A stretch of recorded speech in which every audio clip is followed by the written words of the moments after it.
Premier League we are talking about. If we are talking about products the FA owns, product of the FA, it is the Ghana Premier League. Okay. It is Division 1. It is Women's Premier League. Those are their products. But why is it that those products are not doing well and nobody seems to care? But the FA seems to exist only to manage our national teams.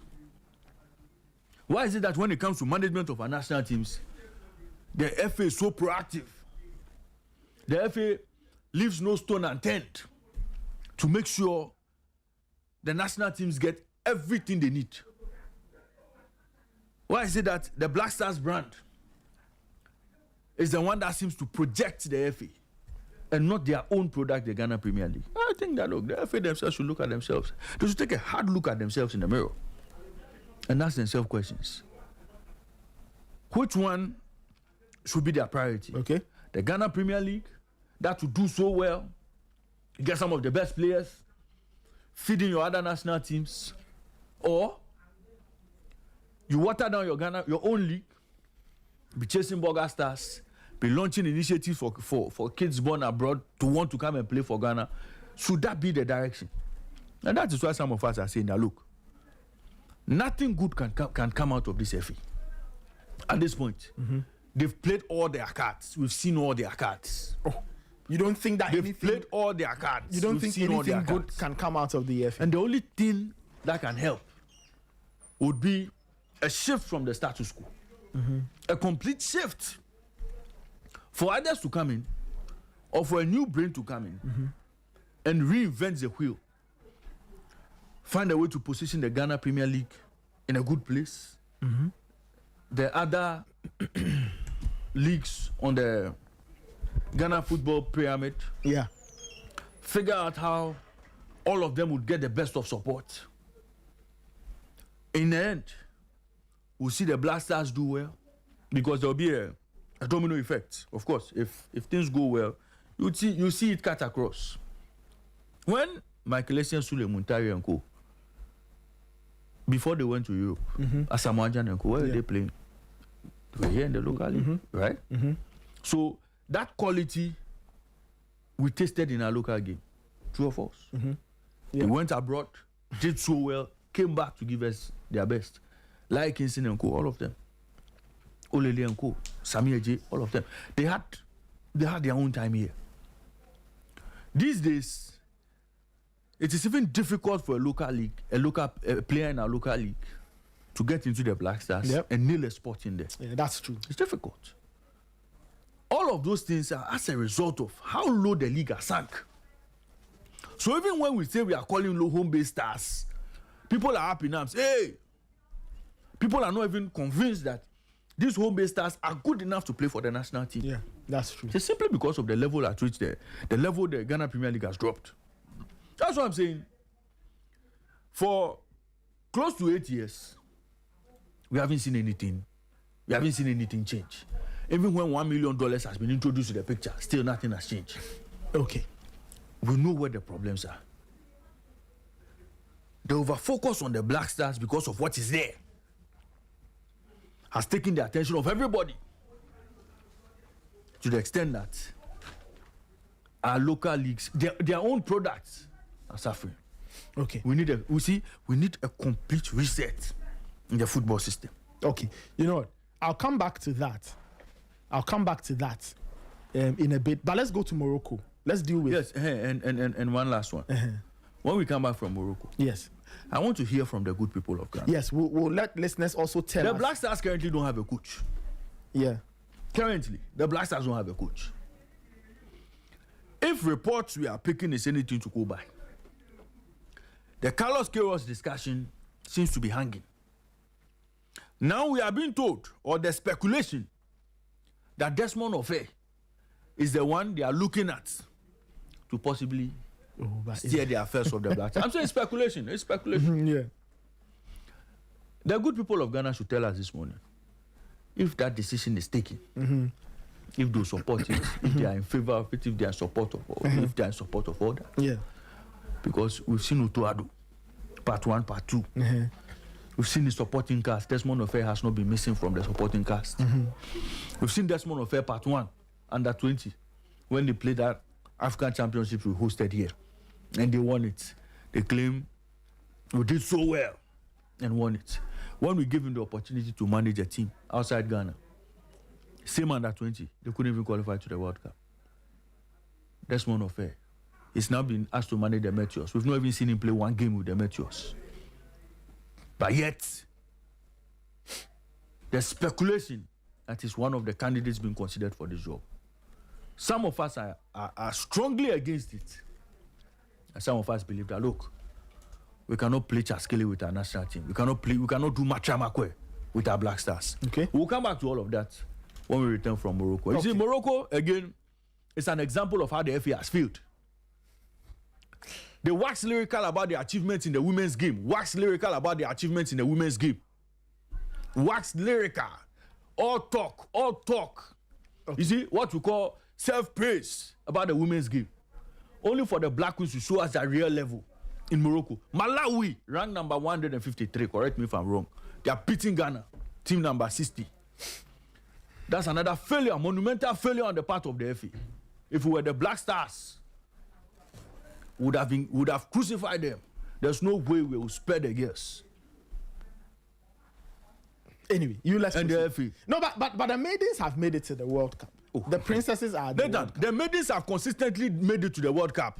They've never progressed out of the group stage. Tell me I'm lying. Same as the princesses. Good. Tell me.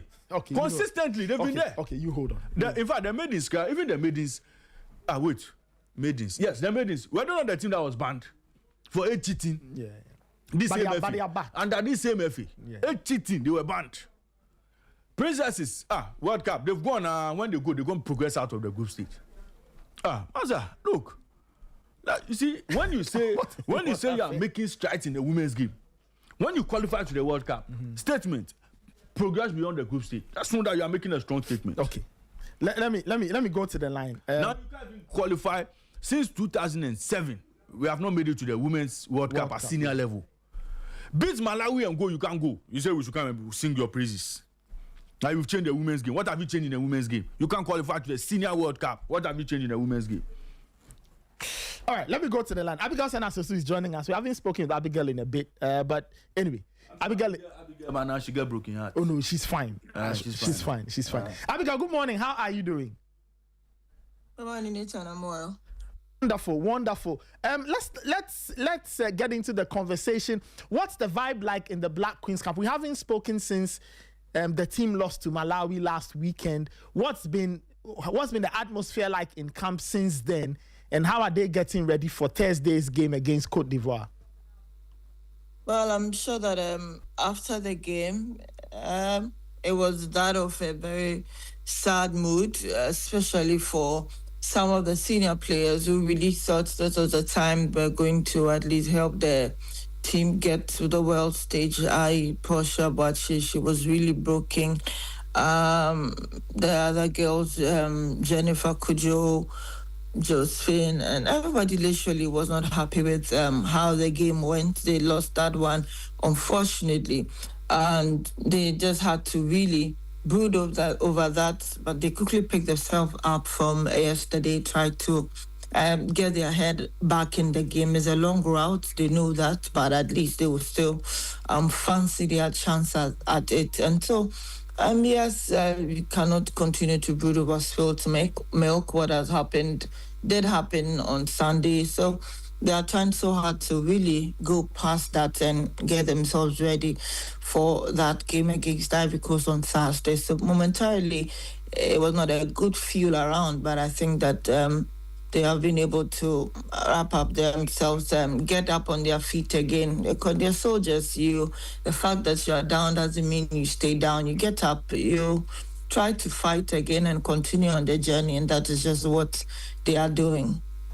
You mentioned the fact that it's a very, very long journey to the World Cup. You mentioned the players recognize this, but do they understand the complications involved in having to go past Cote d'Ivoire, first playoff stage, second playoff, and ultimately be part of the last 3 teams standing that will go to Brazil? Do they understand the weight of expectation, and how do they plan to handle this? Because all of a sudden, new games have been introduced if they go past Cote d'Ivoire, they now have to congregate again later this year and early next year. Do they understand the dynamic involved? And do you think they are ready to go on this trip? That is part of the pain, because if you and I know there's just one hurdle to go over, scale over, and then pick what we all wanted, and now you would have to go round a very long route and just get back to the same thing. As human as we are, you know the gravity of it. You know that the pain will be why they couldn't have used the shortest route, or just gotten it at least on the silver platter that was handed to them against Malawi, but have to now choose the long route. Remember, around that time we will also be playing qualifiers for LA 2028, and so it would definitely put a strain on them as individuals playing for their club, coming to play for the national team as well. And so they do understand the gravity of it, but this is the unfortunate path that maybe they are on now, and so they know what it means to them as individuals. And it is still about the fact that they have it in mind that they would love to be the ones to get to the World Cup after 20 years. And I'm sure that is enough motivation for them to say, okay, let's just take this route and then make sure that we're able to fight to the very end. So they do understand the gravity, and I'm sure they do know that it's going to stretch them. It's going to be stressful, a little painful at a point, but I'm sure they do know what is at stake. Michael, sorry, I said Michael. Abigail, sorry. Going back to Sunday, you saw the game, so maybe you can give us your own perspective on what you think went wrong. Has Kimlas Bjørgren managed to put a finger, or the players, have they been able to put a finger on what exactly went wrong against Malawi on Sunday? Well, I think that not to really put blames at the doorstep of everyone, because if you're a player on the bench and you're introduced the idea, however, is that you're able to hold on and continue with that momentum. I remember a day before the game and the post-match interviews that we did post, I remember Tabitha saying that we might just over-concentrate on her and then we get others to do the job. And just maybe that is what really happened. I think after Jennifer and then Grace picked up a yellow in that midfield, I'm sure Kim was just trying to protect his game. That is when he decided to bring in Wasima to at least be a part of that defense, able to hold on. But one would have also thought that maybe Linda, who has already tasted the game, would have been a better fit in there to have continued on. But this is just not the time to be also pushing the shares that they poured around. Clearly, if it was Linda, maybe she could have done with, maybe, you don't know what would have happened, but I think that just made, for me, from where I sat, I didn't see the girls not want to play. Petty mistakes, hard luck was literally a part of all of that. And I think to a large extent, Kim did accept that, yes, maybe we might see that he made some mistakes with the changes that he made, but he had his own plan cut out as well as it stood on the touchline and watched on and thought that the changes he did should have kept the momentum for the game to have continued for the Queens. But unfortunately, that did not happen. I'm sure that I remember I mentioned before this game also that there are two sides to the coin of having played a team before a major tournament. You can get the most of them. It will tell you how you can go on to play them, or it could also expose you. Just maybe Malawi did their homework very, very, very well after losing 4-0 to Ghana, and made sure they did not repeat some of the mistakes that did happen in that 4-0. And we were at the other side of the coin. I think that had luck also. They did play a little toe on the team. So I would not want to really shift blame, because I thought I saw them fight to the very end. But unfortunately, as one of those things, one person would definitely have to fall off at that point in time. Just that we didn't want it to happen to us, but our might on the day was not just as much as the ones that won. Let's focus on today's game. We've got two semi-finals on our hands. We have a very interesting mix of four teams vying to win the WAFCON for the very, very first time in their history. Some of them are finalists. Cameroon have been close to winning. Morocco are finalists back-to-back. Algeria and Malawi are in uncharted territory. Abigail, your thoughts on these two games? Algeria versus Malawi first, 5 p.m. Ghana time, and Morocco versus Cameroon. That's an 8 p.m. Ghana time kickoff. I think that for Malawi, they would love their fairy tale to continue. Lavmo Fazili mentioned that they'll pick it one game at a time. They are there to test the waters, and is looking that they've gotten their most potent side up front, the two sisters, Sharinga sisters, who are just helping to hold the team together. There's faith in there as well. But for him, he believes that they will go into that Algeria game and make sure that whatever they have done from the beginning of the tournament, they will continue to do that. For Algeria, Farid Ben Stiti, ahead of the tournament, I mentioned him as one of the managers to look out for. He came in last year and we had to take him out at Berkane. And even at that, he was not conceding. He was the least conceding team from last year. And his only problem was that he was not really getting the goals up front. But I think at this time around, he also returned with a chunk of his team. And I remember when the Queens left Casablanca, their goalkeeper was really looking forward to having to play Ghana again. But unfortunately, they have to come and play Malawi in Rabat. So I think that Algeria also fancy their chances to have gone past a level they weren't able to reach last year. I'm sure it'll be enough motivation for them. And if you know the Algeria-Morocco rift, they came in here with their own water, their own food, I think even with their own security. So they have been literally very careful and are just in here to play their game and then move out, or just go out, or get to the final, lift the trophy and just walk out of here. So for it been Stiti, for me, I really think that this should not be a time that he will really want to slip. Yes, Malawi are just on a fairy tale run, but at a point it could be halted, and maybe Algeria will want to do that because last year they didn't get this opportunity. For Cameroon, I think that they are the typical team that are gone into the competition. However, they were able to be a part of the last 16 that competed. They have also done their very bit. But if you watch that game between Morocco and South Africa with 19,112 fans in the stadium, literally hooting at South Africa every time they got the ball. They don't care the opponent they are playing. The fact that it is not the Moroccans with the ball, they just want to intimidate you.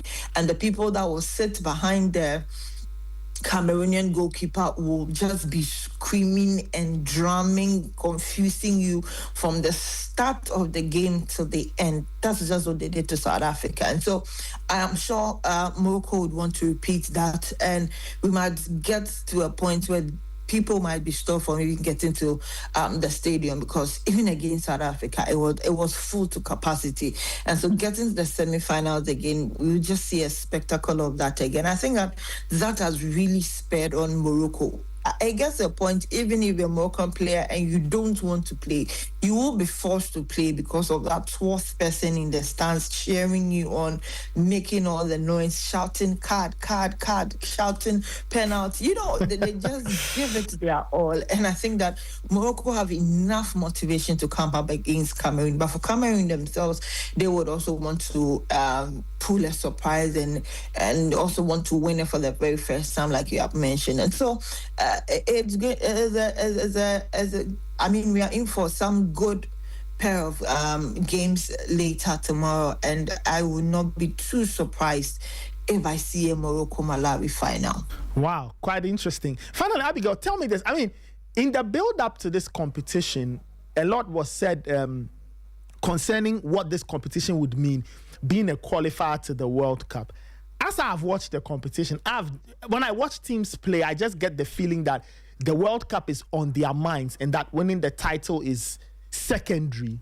right? Yeah. But now that the teams are in the semi-finals, do you expect the games to be a bit more intense because the World Cup qualification bit is out of the window now, and now they can think of winning the trophy? Do you get that sense that now teams will start to focus on the trophy, or now that the World Cup ticket is in the bag, teams will not maybe play as intensely as we think they should play?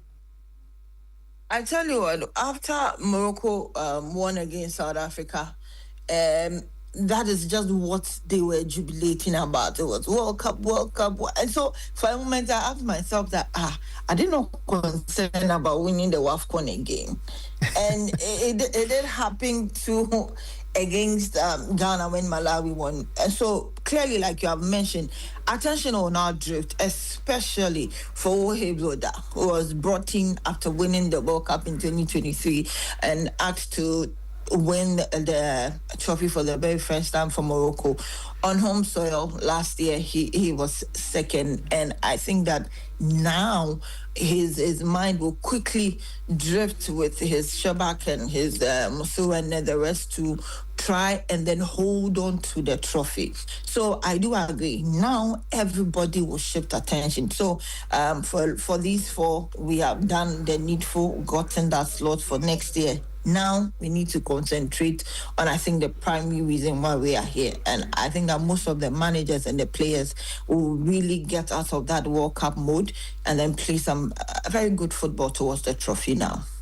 Concerning the semis, finally, are they going to be played at the same venue, or two games, two different venues?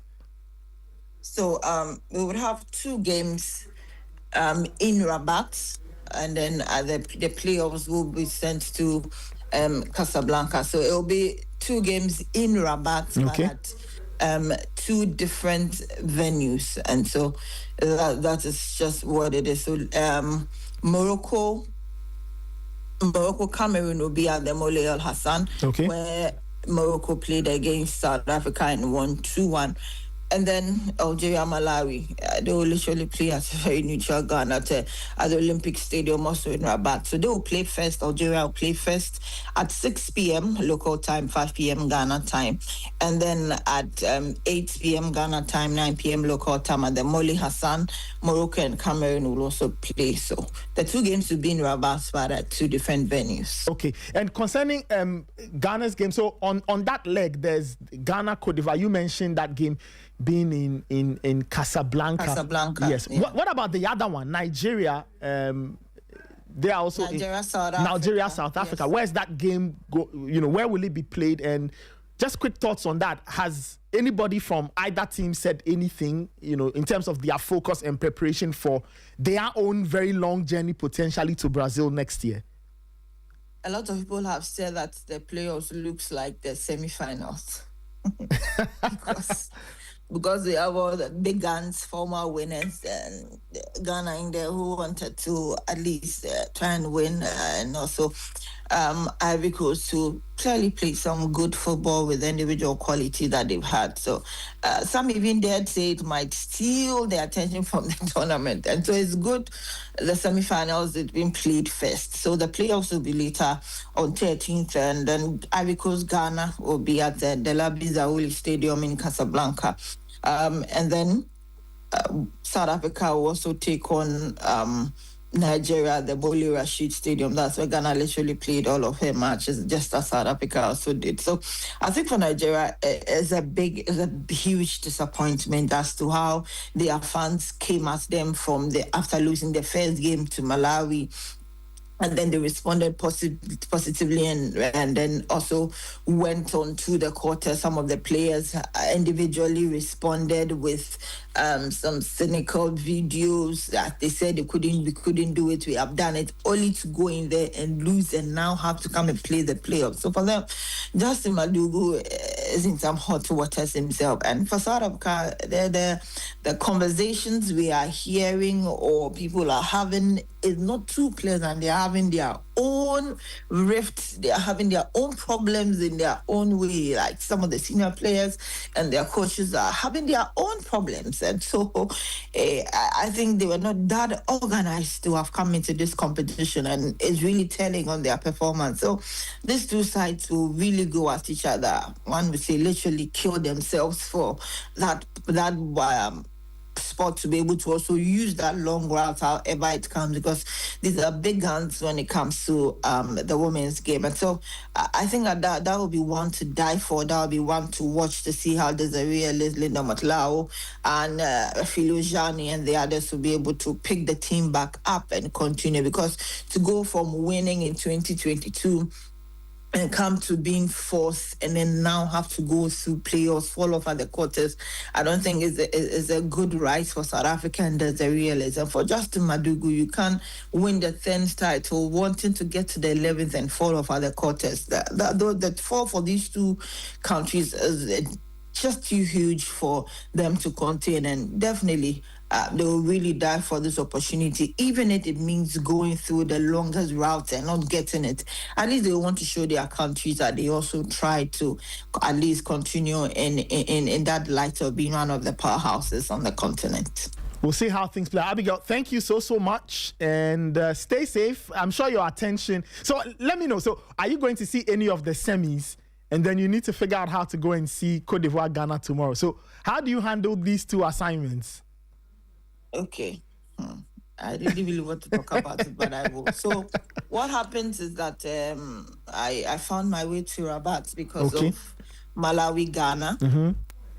And so now I am torn of just moving around or shuffling between Rabat and Casablanca. Mm-hmm. So what I'll do is tomorrow I will do Algeria, Malawi. Mm-hmm. And then normally what one good thing CAF did is after the first game, and if the second game is in the same city, before the game ends, they do come around to ask the journalists who would want to go to the second game. Okay.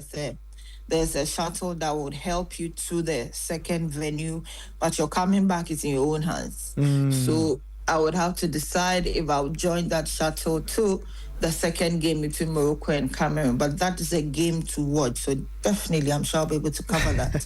And after that, maybe go sit at the train station till morning, get the first train to Casablanca and try to watch Ghana as well. So it's a long 2 days ahead of me. Maybe I need to sleep the whole day today. Yeah, I wish you the very best. As the French, you say, du courage. And we'll speak again soon. Stay safe, take care, and all the best, Abigail. Merci. All right, that was Abigail Senasu joining us from Morocco. So she'll be doing what? Possibly 3 games in 2 days. Algeria v Malawi, and then Morocco, Cameroon, and then try to cut across. The trip between Rabat and Casablanca is about an hour and a half. An hour and a half. If you drive, that's about an hour and a half. By train, it could be shorter. So yeah. So Ray, that's the lowdown. The Black Queens are involved in what we call the play-in. This is a borrowed term from the NBA. Mm-hmm. It's Cote d'Ivoire, Ghana tomorrow, 5 p.m. Ghana time. I've told you, they'll lose that game. Don't worry yourself, they'll lose that game. And then South Africa, Nigeria at 8 p.m. They'll lose that game. You see, even Malawi looked like a team we could have beaten easily. Yeah. Okay. Yeah. But look there at were moments in that game when, for example, better Black Queens would take advantage to score a few more goals. Absolutely. Yeah. Now, we struggled against Malawi. Look, Cote d'Ivoire, they're very organized. Yeah. They're very decent side. Yeah. Very organized in terms of the way they play. Yeah. They lost a tougher quarterfinal clash to Algeria. Yeah. Okay. 2 long-range goals and did them. And they'll figure it out against the Queens. They'll play better. They'll get the result. They'll look at the playoff as an opportunity to go to the World Cup. They would be more motivated to go for it than the Queens. Yeah. You know. I mean, if you have Malawi, you can't beat Malawi. It's a Cote d'Ivoire. I don't know. Kim Lasbiogin and his charges will have a lot of work to do. It's the psychological part of the game that I get worried about the most for the Queens, and the fact that they won't have to wake up from the loss on Sunday and try and get a result against Cote d'Ivoire. And as you're saying, Ray, you are very right. The Ivorians will be pumped. And sometimes when you are, quote unquote, the bigger team, and you are going to play against a team that is pumped, and you are all in this play-in type of situation, it can get very complicated, because for them, really, what have they got to lose? they want to qualify. Of course, everybody wants to qualify. But if they don't, they can live with it. You will have to carry the extra burden of being a top nation in women's football in Africa. And then you lose to Malawi. And then you lose to Cote d'Ivoire, which means that your journey to the World Cup ends.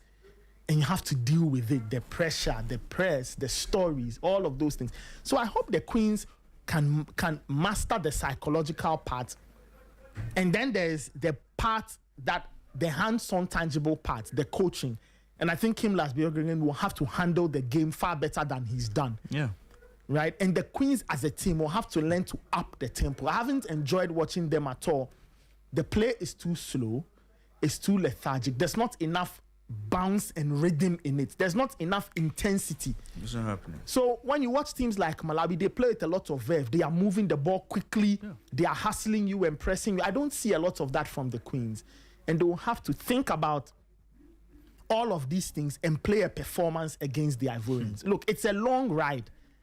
But for the Black Queens, this is where they have put themselves. So the journey to the World Cup starts from here. And they have to push themselves all the way through. Another journey? Okay. Well, it started a few weeks ago. No, not another journey. When you had it all to do. Just win one game. Just win a game. You are now thinking of playing 4 or 5 games. Look, Cote d'Ivoire at this tournament, the only team they lost to was Algeria in that quarterfinal. Yeah. They beat Burkina Faso 4-1. They drew 2-2 with South Africa. Yeah.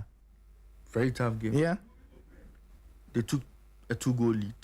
South Africa came back into the game late on. Took a 2-goal lead against South Africa.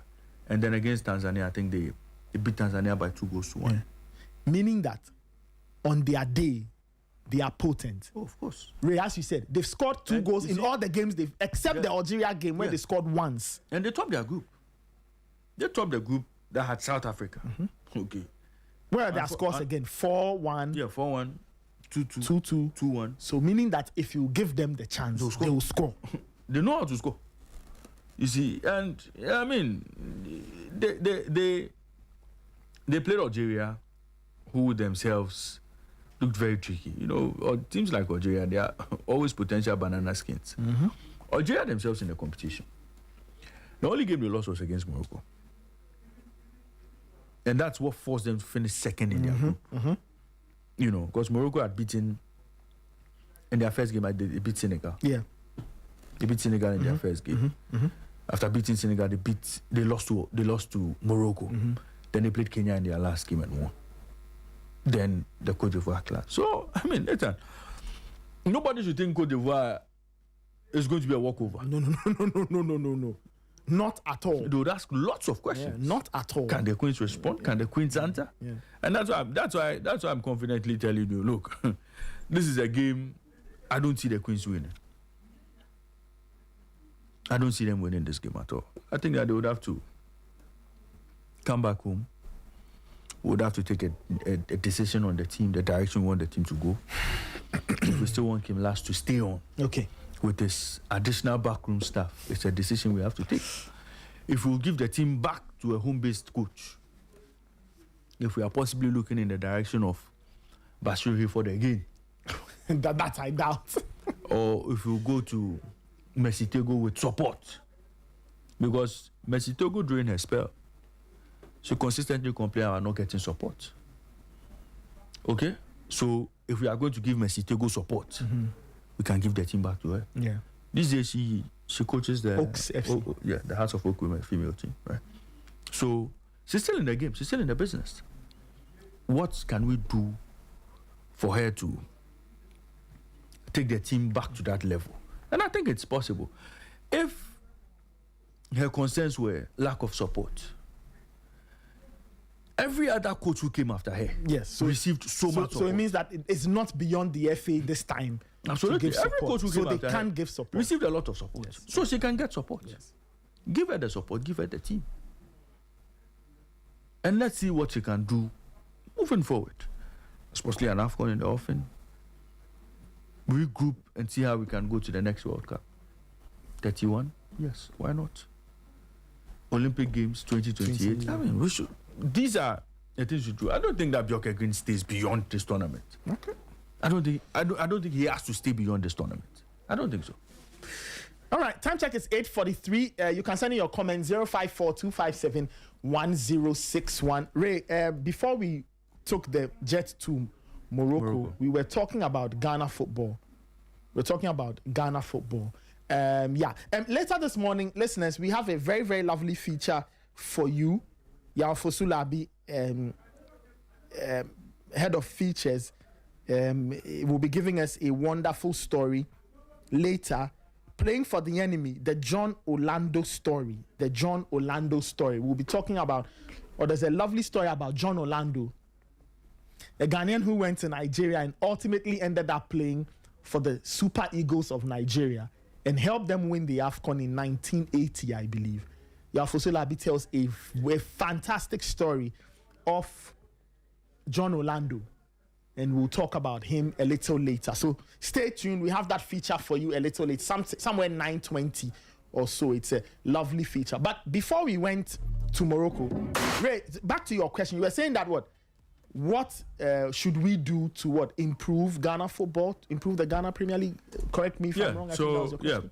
Part of it was the Ghana Premier League, the ingredients that we have to put in. And Kwasma sent me a message. Let me get to that message. He says, the question is, would the right chef not get the right ingredients? And the answer is, the right chef, as we know, who has authentic oversight, is the state. Okay. So you get a correspond. Yes. In all of this, shouldn't the state have his nose in all of this? True. Trying to direct where things go and how things are done. Proper intervention. But the state seems to have taken a back seat. And rightly so. We have questioned the state's involvement in our local game. Yes. Or lack of it. We've questioned their lack of involvement. Yeah. Now the state at a point said, okay, fine. Let me support your own product. With 1 million Ghana cedis. To each club. Even that support came. Nothing has happened.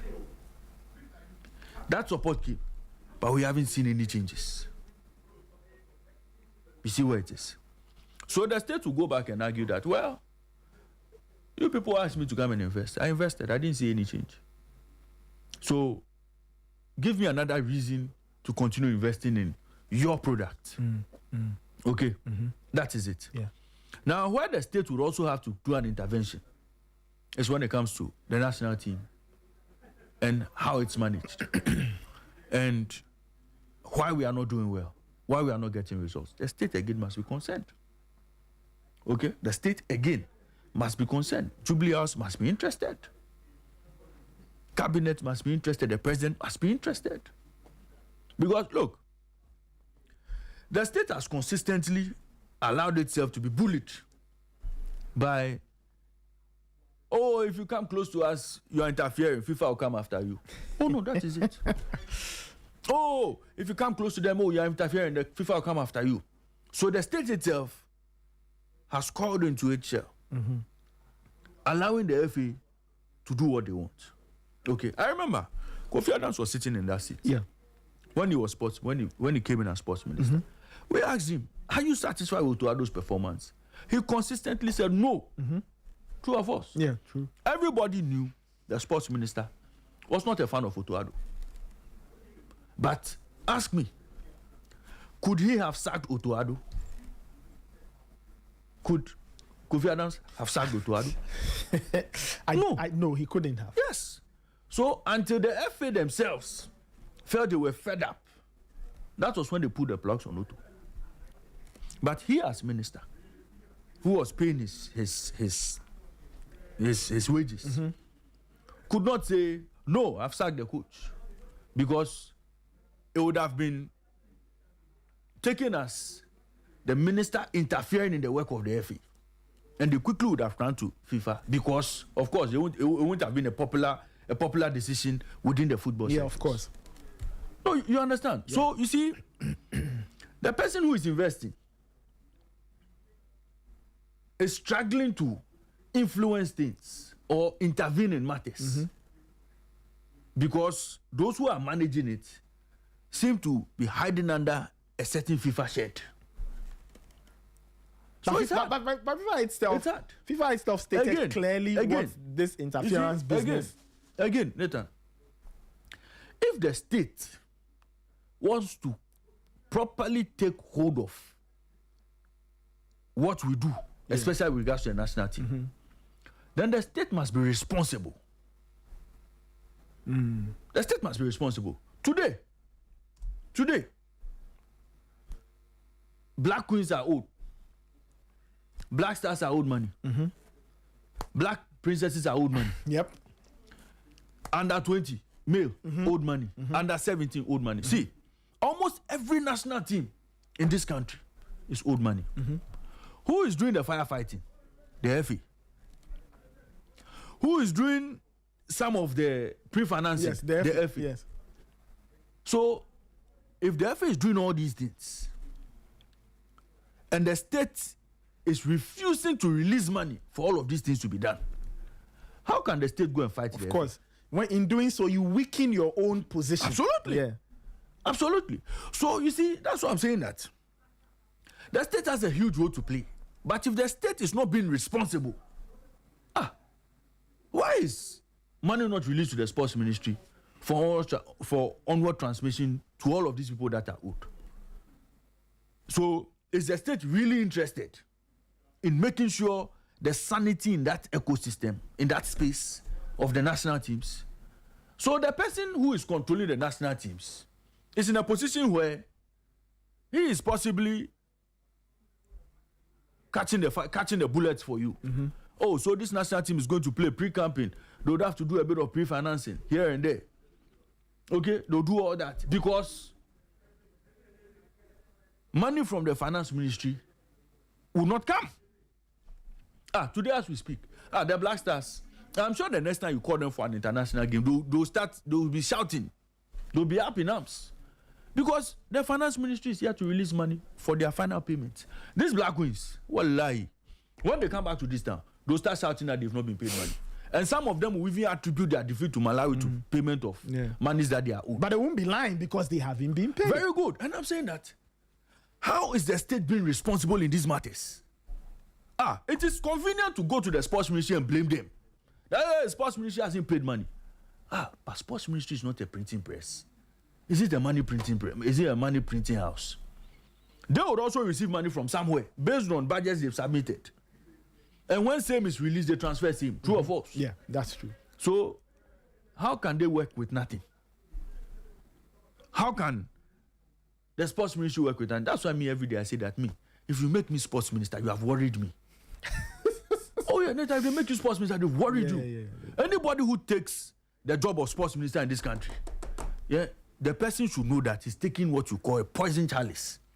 Look, every federation in this country will be chasing sports minister for money.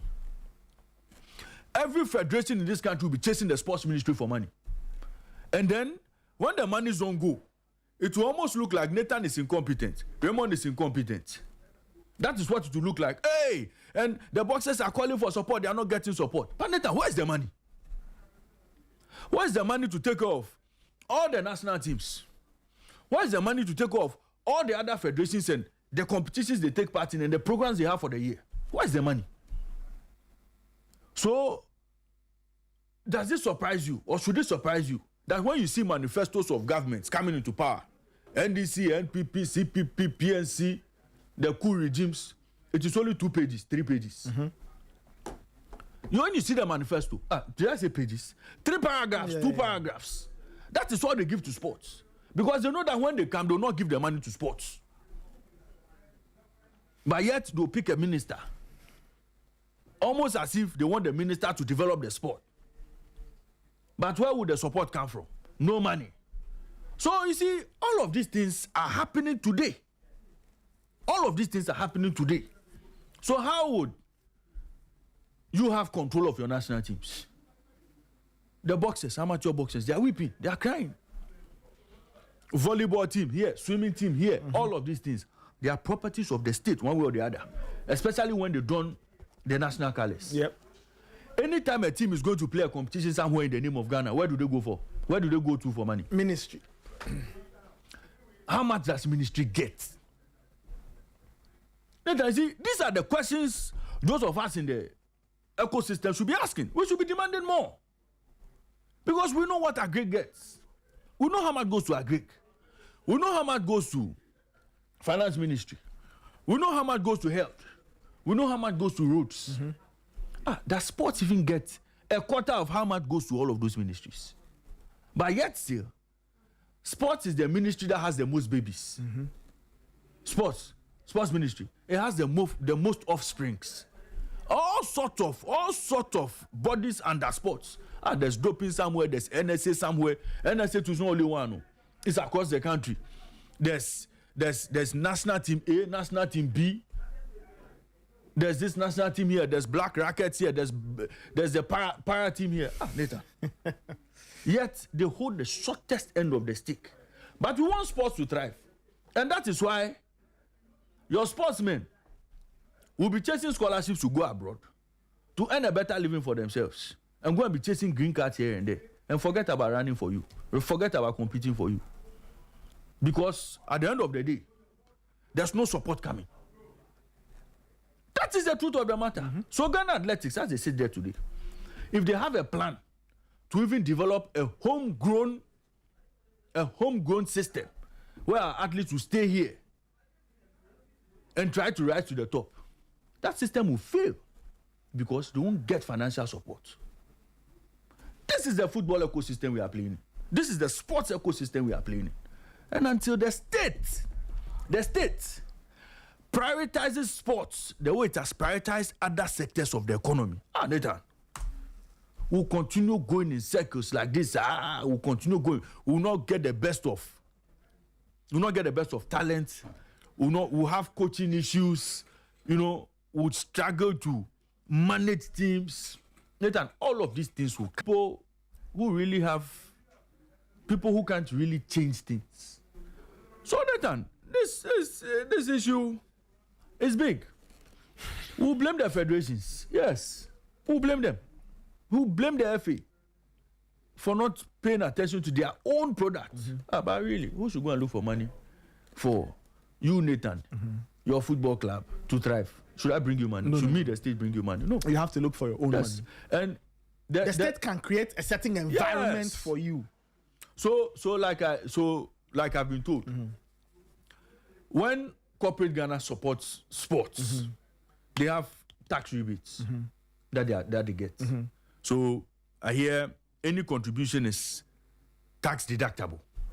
Okay, what does that mean? So if they support, say Black Stars, $2 million, at the end of the year, whatever tax they are owed the state, whatever profits they make, they take that $2 million out first, and tax what is left. Okay. You understand? So it's tax deductible. Whatever contribution is tax deductible. That is what I know. Even that is not encouraging corporate Ghana to enter. You understand? Even that is not encouraging corporate Ghana because some of the federations too, they're not doing their things well. So you see, when we are blaming the state, we blame the state. We have to blame the federation. But we blame the federations as well. The positioning and how they run their things, how they do their things. Nathan, this $80 million that was given to clubs, have you seen any report on how it was expended? Nope. Has any club been able to tell us what they did with that $80 million? 80 million CDs. 80 million CDs. What is the accountability? None. Would the state bring more? No. I've not seen what you did with the 80 million. Why should I give you more? Who should be chasing the clubs, giving them what to do with that money that came? It's the FA. Has the FA done that? No. It was money that they got. Those who wanted to go and buy new cars went to buy new cars. Those who wanted to marry second wives went to marry second wives. Those who wanted to have additional girlfriends went for additional girlfriends. Who married a second wife? Oh. And who are those who got additional girlfriends? No, I'm coming. I won't get there. I'm curious. Which clubs? If you won't give me the names, you give me the clubs. Do you know the clubs that these people? And do you know the clubs these people are associated? 1 million Ghana cedis is good cash. For a Ghana Premier League club that is even struggling to buy fuel into their buses. You understand? Some even took their money, played the league up to a certain point, said they won't play and said they won't play again. Some took their money, then had all sorts of stories being told around their teams, language at the bottom of the table from start to finish. They took the 1 million. No, you see, all of these things are happening with somebody's product. You see, so, you see, the whole system has problems. The sports system, it has problems. As for the state, we will not spare the state. Because the state must invest. That is true. Today, do you know that if the Black Stars have to play their next friendly, their next qualifier, they have, here in Ghana, we may not be able to use the Accra Sports Stadium. Yeah. It's not in good state. Yes. It's not in good shape at all. Yeah. Again, who should be investing in that edifice? If the NSA say their IGF is not enough, and they should stop that thing they are doing. When it comes to looking for money to organize events from artists, they are very good at collecting the money. When they take the collect the money, what do they do with it? So Stonebwoy Shatawale, last year, there was this big bank. Was it GT Bank? GTCO. They had a big event at the Accra Sports Stadium. Look, they paid top dollar for that facility. Top dollar for that facility. The NSA should be telling us they too what they do with the IGFs.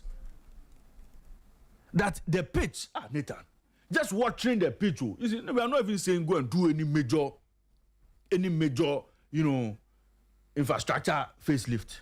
Even the pitch, the grass. Nathan, let's go to Accra Sports Stadium today after the show. Go and look at the state of the pitch. So you see, we'll blame the state, yes. But what do you do with your IGF? The Black Stars game that we paid $1,000. Hey, no. We paid 1,000 cedis to go and watch. And didn't they get a part of the gate proceeds? Where did all of that money go? Stonebwoy Shatawale concert and things, where did the money go? So they too, you see, so Nathan, now you see where the problems are. So even the NSA, who would be crying to the state that, give NSA money so that they'll be able to take care of the facilities. Even NSA, when they generate their own money, we don't even know what they use it for. Yampo Franca and his friends should come and tell us what they use their IGFs for, unless they want to tell us the IGF is not enough at all.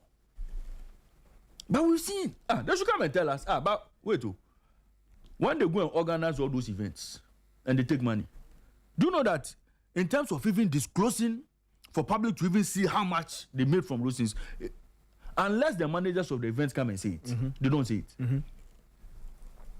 So we know, some of us know, that watering the pitch should not even be a problem at all. With IGF, you can water the pitch to keep it green. This one too, we have to go and shout on the state to bring money. You see, Nathan, that's what I'm saying. The sports, dear, we are pretending to be doing it. The sports, we are pretending to be doing it. And every day, there'll be somebody to blame. Every day, Nathan, every day, there'll be a convenient scapegoat. That convenient scapegoat will definitely be the person who you put in charge of sports. That will be the convenient scapegoat. And all of us will bash him. Yes. The minister didn't do this. The minister didn't do the minister. But there's an underlying problem. And Nathan, I say if they take you to sports ministry today as sports minister, you will fail. Because what you need to do your work, you won't get. What do you need? Money. It's not about, but of course, as for policy direction, you do policy. Sports fund, as we speak today. As Mr. Waku and his people come to tell us how much they've received so far. Have they come to tell us how much they've received so far? Nah. What they've received so far, can it play one qualifier for the Black Stars? Can it play a single qualifier for the Black Stars AFCON or World Cup? Can he play a single one? I'm not sure. You see? So who creates, policy direction, who do policy, who do everything. But the most important thing is money. It's money. Yeah. Sports is money. Nowhere in this world will you tell me that the countries that are doing well in sports didn't invest money. Nathan, your good friends Morocco. It's money. Cash and coin. To the extent that even the Moroccans are complaining that sports is getting more money too much of than education and health. Yes. But today we are waxing lyrical about Morocco and their achievements in the game. It's all money. Across all disciplines. Across all disciplines. Morocco is investing in sports. It is their state. So Nathan, as for us, we'll try and open the issues up. We'll try and get people to understand what is happening. But the state must be responsible. The federations must be responsible. We are not satisfied with the Ghana Football Association. And rightly so. We feel that we deserve better than we are getting when it comes to our national teams and their performance. Yes. A lot of it we believe is down to them because they are the managers of the team. We are not happy. So we possibly want something to change. We want a reset in that space. Yes.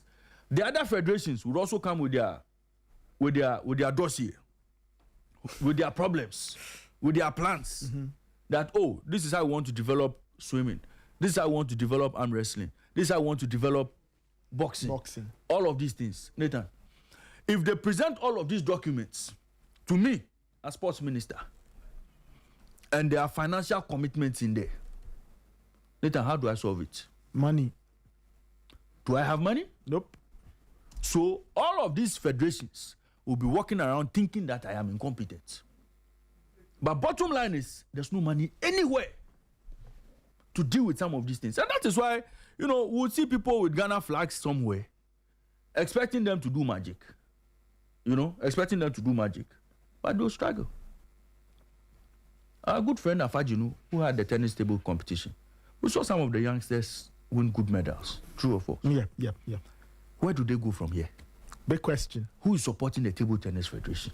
Who should be supporting them in terms of their plans and how they want to develop talent? It should be the state. But no, it's not coming. You understand? The young boy who went to run in Eugene, I am told, he and Odobruni, he had to take the minister to personally buy them tickets to go. Personally. Why? Why so? Meaning that Ghana Athletics could not even organize themselves to even get these youngsters to go and run in Eugene. Just two of them, because there's a money problem. Nathan, you see, we can't continue like that. So these two youngsters, the next plan for them would be to get into university, start running for the university. Get when they start running, get a scholarship. One of those Brunei lands in America. Yeah, and she sees the land of dreams and opportunities. She's the bright lights. What's that? And she's beating her students in school. And we say, Odo Bruni is beating her students. NCAA is beating them. And so Odo Bruni is a Ghana athlete. And Odo Bruni gets to one event or the other. Finishes seat 7, 8, 9. Odo Bruni, by the time she's done with school, will now be thinking of how to cement her stay, change her status in America. And not be thinking about being a national athlete for Ghana. Because if she comes back home, what is she coming to do? Where is she coming to run? Where is the plan for her to get to the next level? Or to become a Julian Alfred? Where is the plan? She won't have any. So Odo Bruni, by the time she's done with school, will be thinking about finding her own Lumba. Who guarantee her a green card? No. That's an interesting way of putting it, but I get you. No, you understand? Yeah. Who guarantee a green card to continue to stay in America to enjoy the land of dreams and opportunities. By then, you think she'll be thinking about running for Ghana again? No. That is the model. So this is what we force our athletes into. Simply because we are not putting enough money on the table. No. So at a point, they'll be forced to take a common sense decision that helps them. Yes. Because in any case, man is built for survival. You have to do what you must do to survive. So now all the athletes get into poverty alleviation mode. poverty alleviation mode. If I play football, it will take a long time before I get a club. If I run, I have a certain quota under my belt, I can get a scholarship to go somewhere. So everything now becomes poverty alleviation. You remember that boy who was jumping at the African Games? Cadman. No. The ball was flying. It was high jump, eh? High jump, And the other one, they confused me. High jump. Yes. High. The long jump. High jump. The sand one. Yes, long jump is the sand. High jump. That was the boy, right? And we were clapping. Yeah. What did that boy do when he got to America? What did he do? He got married. Thinking about his future. When was the last time Cadman appeared anywhere to fly the post? No. So all the athletes will now get into poverty alleviation mode because Ghana Athletics plan Yamutu. You get it? And everybody now believes that if you want to become a national athlete, get a scholarship and go abroad. Because here in this country, there's no plan for you. So all athletes will be going. And when they go, survival mode. When they go, poverty alleviation mode. Green card mode. You get it? So Nathan, this is how we are losing. So governments must pay attention. Nathan, it is not about today this sports minister comes, tomorrow that sports minister goes, tomorrow this one comes, tomorrow this one goes. All these years, if you go and check the number of sports ministers we've changed. We are still where we are. Nathan, we have changed, we are still where we are. So, will you tell me all those ministers were bad? No, Nathan. All the sports ministers who came, were all of them bad? Or were they so bad at their jobs that sports hasn't lifted off, if that's the word? Sports hasn't moved from where it is. Were they all so bad that they've never taken off? No, help me understand. Yeah. Were they all bad? Were all of those ministers bad? Did they do a terrible job that they never took sports anywhere? No. There has been only one problem. Money. And if you ask me, if they give you that job, sometimes my former biology teacher, Kofi Adams, sometimes I cry for him. You see, sometimes when you have a conversation with Kofi Adams and he tells you what he wants to do in the sports, what he wants to do in sports, where he wants to take the game, and you realize that all what he's saying cannot be backed by money. But wait, do you think that do you think previous sports ministers suffered the same fate? But Nathan, all of them. Didn't Kofi Adams inherit debt from the previous administration? Yes, true. I'm sure the previous administration too must have. They also inherited debt. Yes. So Mustafa inherited challenges from Isaac Esiama's time. So it's a cycle. And Esiama before him. I am sure today, if you go to Ministry of Sports and Recreation, I'm sure there's debt that they owe since 2012 or even 2010. I'm sure that they are yet to pay. You understand? And it's a cycle. Who has the money? Nathan, don't we hear year on year that this team says they haven't been paid bonuses? This one is chasing bonus. This team says they've been neglected. This one says they've been. Every year we hear that. So the question you ask is, what is sports ministry doing? They can't do much because they have little. So if you are not ready to change it, today basketball, Winston and his friends, they are always crying, basketball, we don't have a basketball team, we have basketball. Nathan, where would they get the support? So the whole game is about money. If the state is not ready to invest in sports, Nathan, me and you will sit here and we'll lament until the state changes its mind. Otherwise, we'll be where we are. So, Nathan, I'm done. I'll rest my case on this one. But we know the problems. And we know where the solution lies. It's all money. It's all money. But as for the football people, we have a separate conversation with them. See, the money that we say we don't have, they seem to get the lion's share when small one comes. And when that small one comes, where do they take it? They take you to the Black Stars. Black Stars performance, Yamutu. They tell us that, oh, they are doing well in the women's game. Black Queens, Yamutu.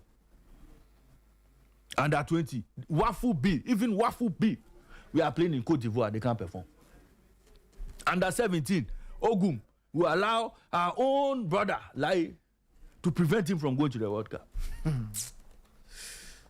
As for this one, it is purely down to a lot of incompetence. That one is not a money problem. Oh, you see, there's a money aspect. there's a money aspect. Of course, the state must be responsible for the athletes. True. But they say they are managers. They say they are the organizers. They must be seen to be doing the right things, taking the right decisions from these teams to excel. Okay? So that if Bawa Fuseni comes to tell me today that, oh, his athletes are not performing because he doesn't have money, I can understand Bawa Fuseni. If Mauko comes to tell me his table tennis players are not performing, I can understand him. If the boxers come and tell me they are not performing because they don't, I can understand them. Because we haven't seen 2 months go to them. But Nathan, to whom much is given, much is expected. Yeah. The Black Stars, we pamper them. What do they give us? All the national teams, the FSA, they manage them.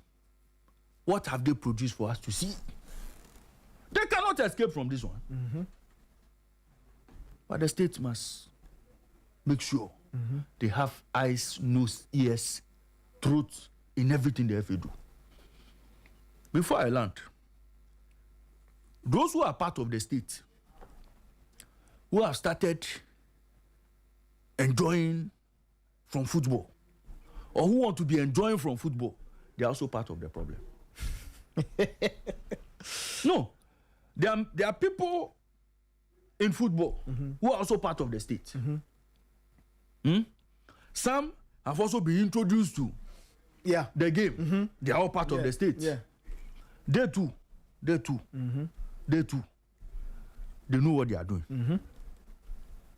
They are the ones who, how do I even say it, inspire all kinds of people to get into football, because people think that if you get into football, you are going to make money. Yes. So people come into it without money, and now all kinds of problems start to emerge.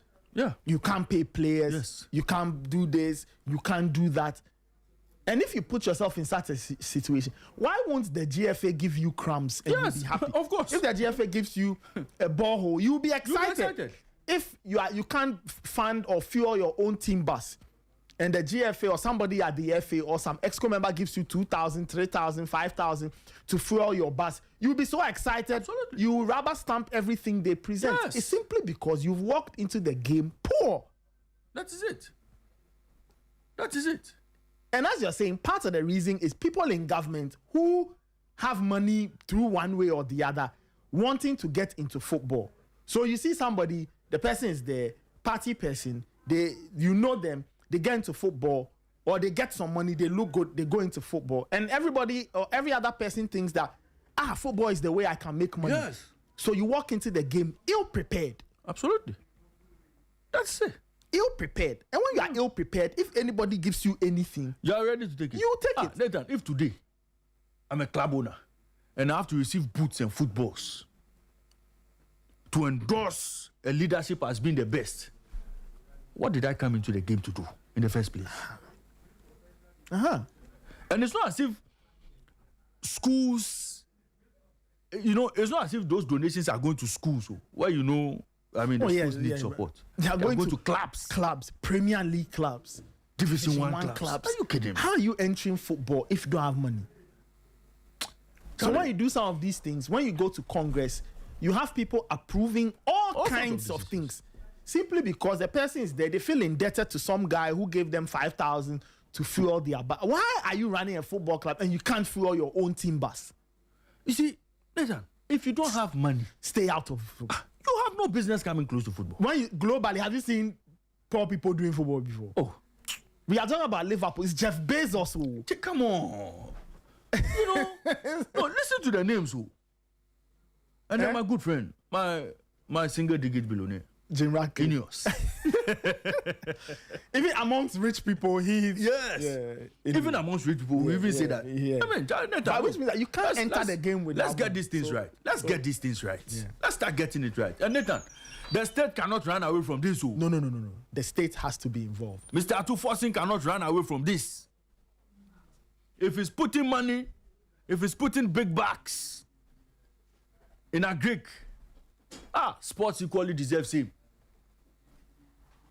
I rest my case. Time check is 9:18.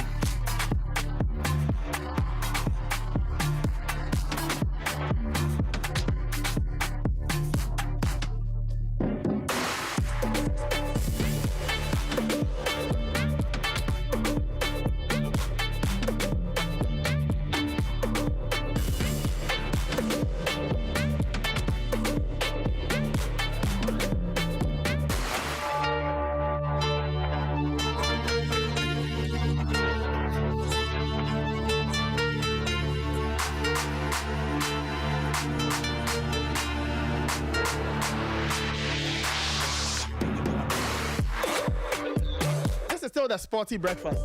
You know, let's take a couple of calls. We'll get into our feature in a bit. It's a very interesting feature that we'll share with you. We'll tell you the story of John Orlando, winner of the 1980 AFCON with Nigeria. I'm sure you're asking, but how is this important? Well, there's a very interesting backstory you need to know concerning John Orlando's journey to being an AFCON winner. John Orlando grew up in Ghana. Something took him to Nigeria, and he ended up playing for the Nigerian national team. We'll talk a bit about that. Time check is 9:90. Let's take 2-3 calls, and then we get into the feature. 054-257-1061, 054-257-1061. Let me take this caller. Hello? Hello? Okay, all right. We don't have a caller yet, but you can give us a call. 054-257-1061, 054-257-1061. Okay, all right, 1061. Anyway, okay, let me take this one caller and then we get into the feature. Maybe we'll take some calls a little later. Let me take this caller. Hello? Good morning, Nathan. Yes, good morning. Yeah, Honorable Makassi. Yes, Honorable, please go ahead. Good morning to all of the listeners and everybody listening to you this morning, and it's a really doing his thing. You see, this issue has been a problem that we always talking about it. Sometimes, yesterday evening on Mr. Piaka's show, we were like, the motor was being Sergio Ramos. But here is a case that Ray is emphasizing on the same thing right now. As to the government playing its role in terms of both development and infrastructure, they are not doing good at all. They are not trying. Actually, sometimes we have a point. I mean, as to the water. Because look at Morocco right now. We have overused Morocco as an example, yes. But look at what they are doing. Is it the instant that is doing, or is the government that is building infrastructure and developing the game for the FA people also to do their part? The FA will try, even though they have a lot of issues that shortfalls that we can blame them. But the government hasn't given them that platform for them to also add up their best. Now, when we talk about accountability all the time, yes, they should be accountable. They should present themselves worthy enough for that support. But when we put that aside, we look at the bigger picture, the youth in sport. Can we look at Keto and his colleagues and say because of them, we are not going to help the youth to develop their talent? We can't say that. You understand? We can't say that. The fact that they always hide behind people doesn't mean we still cannot touch them when we invest in them. And we are unable to touch them because they are unable to invest in them properly. That is the secret. That is what I have deduced. That they are not touching the FA people because here in the case, they are all the Black Stars, they are all the sectors of the national team. Therefore, the FA has to refinance them before later they manage to pay for small. But in this case, if you have managed and financed everything, you will have the right to push them to the wall. You push them to the wall, you push them to the sun. Whatever you want to tell them, you can tell them. But why you are not saying it? Can you go and scrutinize them? You can't go and scrutinize them. So therefore, they feel comfort and they feel that autonomous thing that we are autonomous, we are autonomous. How can you be running my thing and you say you are autonomous? But because we are not involved financially as a state, therefore, we are not so much involved to scrutinize them and to bring them accountable. But yet so, the EFA should remember that they are serving this country. They are not serving themselves. The fact that they have the personal interest and their own agendas, they should remember that they are serving a country which is owned by people. They should always remember that. Have a good morning. All right, thank you so much, Annabelle. Time check is 9:23. We'll put a pause on the calls for now and then proceed with the feature. We'll proceed with the feature. We'll bring in Yao Fusulabi in a second. In a second. He put together this feature, so I'd love to get his, some context from him why he decided to tell the story. We also have in studio Christian Loco. Christian Loco is John Orlando's nephew, I'm assuming. Very good. We'll get into the story in a second. But Alfosula Abi say, good morning. How are you doing? Morning, I'm okay. Hold on. I think you're on. Okay. It's on now. Yeah, good morning. Wonderful. It's nice to see you. Yeah. Great. Let's get into the feature. The story fascinates me. How did you stumble onto this? And why did you decide to share it with the rest of the world? Well, so it was my very good friend Abdul Rashid Zakari, who does a lot of football, stuff on TikTok and Instagram. So he put out a story about Ghanaian players who played for the Nigerian national team, and John Orlando's name was in there.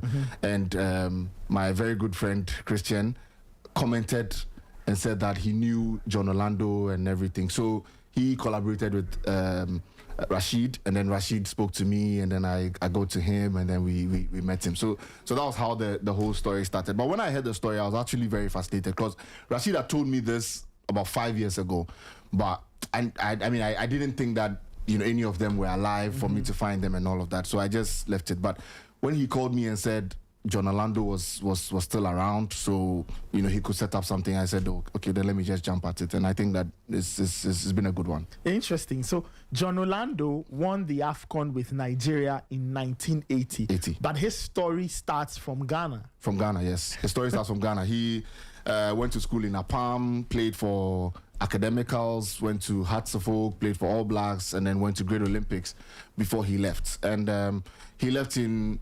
1979. By the end of the year in 79, he had already joined the national team, went with the Nigerian national team to Brazil, where they stayed for 6 months before they came to play for the AFCON. So, before he was selected up until the AFCON, he had never really played for the national team inside Nigeria. They just went to Brazil for the training tour and everything, and then they came straight for the AFCON because Nigeria really wanted the AFCON. It was something they had never won before on home soil as well, so it was just a good time for them. I see. Let me bring in Christian. Christian Loco is related to John Orlando. He's John Orlando's nephew, right? Yeah. Did I get it right? Yeah. Wow, Christian, thank you so much for joining us. This is an interesting story. How is John these days? Oh, he's fine. I see. He's fine. And actually, as he was saying, when I saw it was a banter Rashid was having with his Nigerian fans. So when I started, so I know him. He also asked that if anybody knows any of them, he should contact him. I just anyway I know him. Okay. Actually, it was in January. And we exchanged messages. And I not knowing, I didn't check my message, follow up with my message with him. Since January that was about 3 weeks ago. Okay. Wow, that's a long time. Yeah. So when I saw, okay, then he said I should try and get in touch. So I gave him my number, and Yao also got in touch. And actually, this story is one of the stories for me I've always wanted to be told. Okay. Because actually, I've heard much from my father concerning him. Okay. And so like we have this story here and we are not publicizing it. And so when I got opportunity with Zachary, and we took it up. Interesting. Wow. So how old is John these days? Oh, he will be 75. He's 75. Yeah, 75. Yeah, but he still looks very strong. I mean, he's a guy man. He's a guy man. He's a guy I man. see. So yeah, you got to speak with him. Yeah. I'm sure. I mean, he's not in Ghana. I'm assuming. He's in Oh, no, Ghana. He is in Ghana. Yeah, he's in Ghana. So the interview was actually done in the South La Estates. Okay. That's where he is. You know, he's in Ghana. I'll share some of the pictures I took with him on social media a bit later. But John is very well and good. He's very well yeah, and good. yeah. Fascinating story. So, ladies and gentlemen, let's get into that. Before anything, Christian, do you have anything you want to say, or we can keep the comments till after? You want to share final words and then we play at the feature? Oh, let's play the feature. Because for me, I'm eager to hear it. Okay, people have got to listen to this. All right, so listeners, first time airplay, fresh from the Sporty Stories kitchen, playing for the enemy, the John Orlando story, put together by Yao Ofosu Labi. Let's go. It was one of those glowy March afternoons in Lagos, the final of the Africa Cup of Nations of 1980. The West African sun beaming over the Surulere Stadium. Nigeria taking on North Africans, Algeria. The place was packed. Green and white flags waved all over. Heavy brass band music in the stands. A cacophony of sounds. Loud, chaotic, and a feisty mix. Nigeria was on the cusp of continental glory, and they wouldn't stop at anything to make that happen. A people with their collective hearts in their mouths. The tension was so strong. The sky is the limit. I quote, you know, there's a war in this country, and the country was torn apart. Only thing you can do to bring peace to this country is for you to win this African Cup for the first time and leave the rest for me. The sky is the limit. That's his message. That was the message from the president of Nigeria at the time, His Excellency Shehu Shagari. It was a message that captured the zeitgeist of 1980s Nigeria and how much the country needed that trophy. 2 minutes into the game, the Green Eagles, as they were called then, scored through Segun Odegbami. He was their adelantado. Everyone called him mathematical, and for good reason. He had a deft touch and the one who made everything tick. He got the ball on his chest, swiveled past two defenders, and planted it into the top corner. The crowd erupted, almost with the energy of Mount Nyiragongo. That's Odegbami, and it's in the net. It is a goal. Segun got it. Odegbami added another in the first half, and then Muda Lawal finished it off. After 50 minutes, the Algerians had been put to the sword, down and out. Back to Owolabi. This is good combination scoring, and it's in there again. Muda made it this time. Muda made it. 4 minutes. The referee ended the game, and Nigeria were champions of Africa, banishing the pain of 1976 and 1978 when they came tantalizingly close to the trophy. This has been the most successful match Nigeria has played in all this series. Yes, that's it. That is the president of the nation shaking the rattler. Amidst the celebrations, a tall, lanky, light-skinned teenage member of the team looked on in disbelief. As they celebrated, he stood still, smiling and hugging his teammates when they came to him. His hairstyle was a classic 1980s afro. He could not believe the kind of year he had had.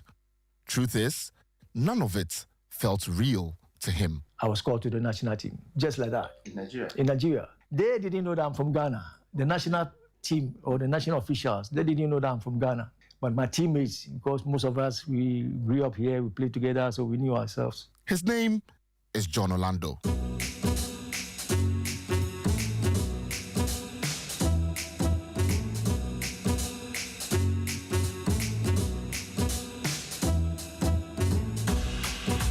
Hi, my name is Yao Fusulabi, and you're welcome back to the Sporty Stories podcast. On today's episode, I take you on an unusual journey, this time to Nigeria and to a story that did not feel real in those years. Who was John Orlando? How did he get to play for Nigeria as a Ghanaian? And how significant was the 1980 AFCON win for his career as a footballer. This is Playing for the Enemy, the John Orlando story.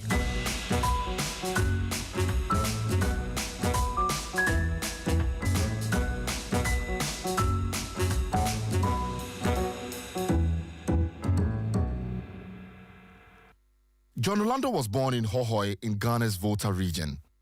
As a boy, he knew he loved football. It was all he played, and many of his friends thought he was quite good. In the late 1960s, he did secondary education at the Apam Senior High School. Over there, he was their star, the player everyone tipped for greatness. That was where Orlando's football journey began. Thereafter, I went to the academicals, Central Regional Academicals, then later to the National Academicals. I finished high school in 72, and I joined Accra House of Folk with notable players like Mohamed Polo and Ofei in 1972-73 season. Yes. That's where I started my football career. Hearts of Oak was the holy grail in those years. There were many a club across the country, but they still commanded that level of respect from every nook and cranny. For a boy who moved to Accra in his teenage years, the Rainbow Club meant everything to Orlando. It's a pleasure to play for Accra House of Folk because those days, it is the interest. You know, it's not a money matter. You just want to play for so you have to do everything to push yourself to join the regular team or at least to be in the team. You know, so you push yourself. Although it wasn't professional, we were working. We were working and we go to training. Some people work in the State Fishing Corporation. Some people work in the IICC, that's a state insurance company. So we train only once a day. His years at Accra Hearts of Oak were memorable, but was splattered with very little playing time and little to no attention from the people who mattered.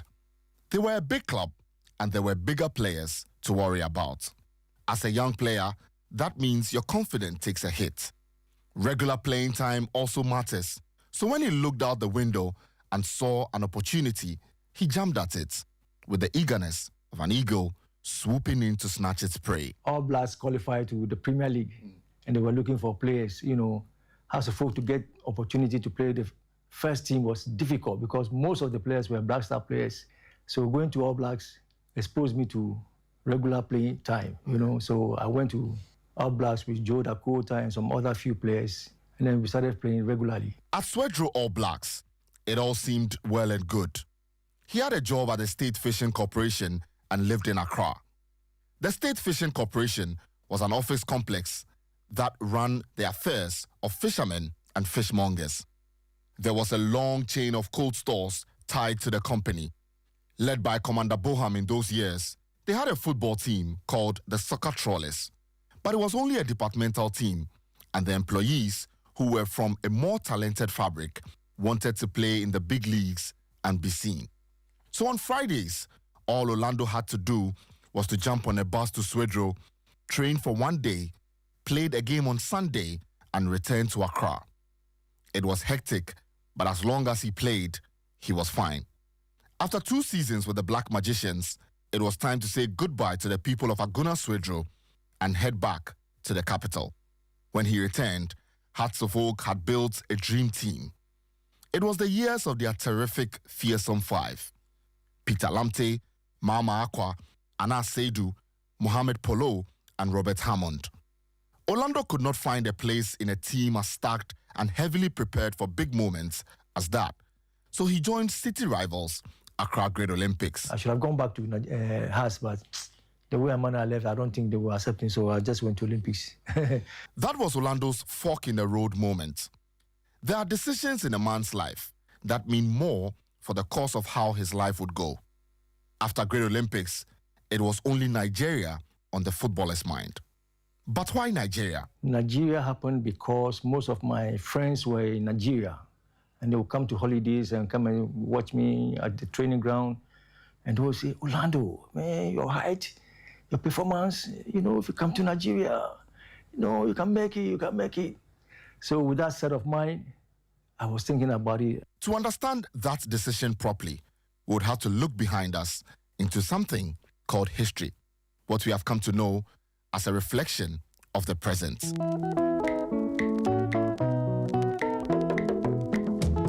Whispers of Nigeria's wealth in oil began as far back as 1908. In that year, the Nigerian Bitumen Corporation undertook an exploratory venture, but they could not find any. The multi-million-dollar company Shell came into the picture in the 1930s. After years and years of trying, they found it in 1956 in a small town in the Niger Delta called Oloibiri. The discovery of oil coincided with the country's charge to independence. It was a hurrah moment for Nigerians. A new nation, hope, and prosperity. 7 years after independence, though, the Biafran War began. Many Nigerians lost their lives, oil production stalled, and the country was in trouble.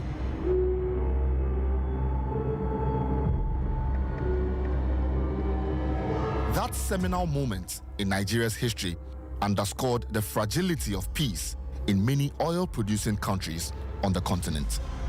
After the war ended in 1971, Nigeria marched on a path of reconstruction. The country joined the Organization of Petroleum Exporting Countries that same year, and things began to look up again. The economy boomed, living conditions were a lot better. That was peak time to be a Nigerian. Nigeria was then a heaven. I would describe it like that. Heaven for Ghanaians and heaven for West African citizens. As Nigerians enjoyed heaven, Ghanaians had it tough. At that time, Ghana's economy was going down very, very seriously. The women were hoarding a whole lot of things, essentials. You can't get essentials easily to buy. You understand me? So, a lot of doctors. I can remember a lot of doctors, teachers, nurses, and footballers, especially footballers, and nurses and doctors. They left in a massive... And musicians? And musicians, yeah. So these were the categories of people. And then other people joined. Lagos alone was having about 2.5 million. Lagos alone, no, not Nigeria. In Lagos alone, 2.5 million Ghanaians were living in Lagos.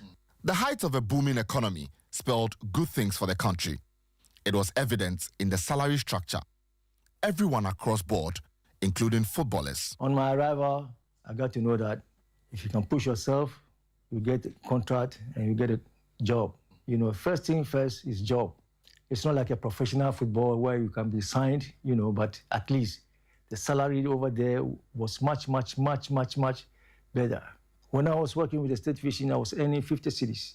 Not Ghana cedis, or all cedis. I remember. But then, that 50 cedis too was something else, you know. We can buy shoe 3 cedis, 5 cedis from Lena's, Bata, and all those things. So the 50 cedis was okay. And the winning bonus from Accra House of Folk, then 20 cedis every Sunday was good. So I said, okay, let me go and see Nigeria and see. Going to Nigeria, it was a different ball game. So my first salary was about 600 naira as compared to 50 Ghana. And that 600 naira was more or less like $1,000 those days. It was also a time when Nigerian football was gaining ground. The Nigerian game had come from a dark place. The 1950s and 60s were a turbulent time. While Ghana flourished in football, the Green Eagles were still struggling to give their fans any performance of note. Nigeria's worst defeat in a football game till date is a game from 1955 when the members of the Gold Coast team beat them 7-0. The football rivalry between the two countries got a footing from that time. I used to listen to the comments from the ministers of sport, director of sports, and I knew they are always scared about Ghana because Ghana had already won the African Cup for 62, 63, 78, 3 times and kept the old cup. When Orlando arrived in Nigeria, he was desperate to find a club. He found one, but did not quite like it. When I went to Nigeria first, I went to stationary shop camp. I went to their camp. By the way, I saw them drinking, smoking, you know, with a big woman. The first time I saw Guinness, the big bottle like that, Guinness, and they were just drinking it like water. Then after the party, I told my friend that I want to go to Ibadan. I want to go and play for Shooting Stars. He said, what? You can't play. I said, why? He said, all of them are national players. And they used to do juju. Because about 15 of them are in the national team. You can't have chance. No. I say, that's why I want to go. Because I saw them on the TV when they won the Confederation Cup. They played so much. They were so aggressive. And at that time, my passion was so great. It was shooting stars or nothing for John Orlando. He had seen them win the CAF Cup Winners' Cup 2 years prior and was adamant that it was the only club he wanted to play for. So early in the morning, I don't know, I'd never been to Nigeria before. I'd never been to Lagos or Ibadan before. I just took a car straight to Ibadan. He got to Ibadan, but the club had traveled to play in a Pan-African club competition. He stayed for a few days, met some of his friends from Ghana, and they took him to Kwara State to play his football out there for the Water Corporation Football Club. In next to no time, he was made captain of the team and impressed greatly. His name was on the lips of everyone.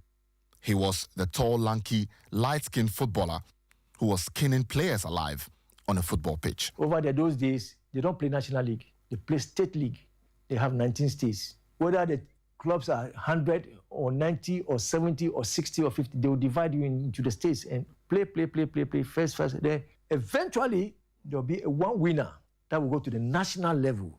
So the 19 states have 19 champions.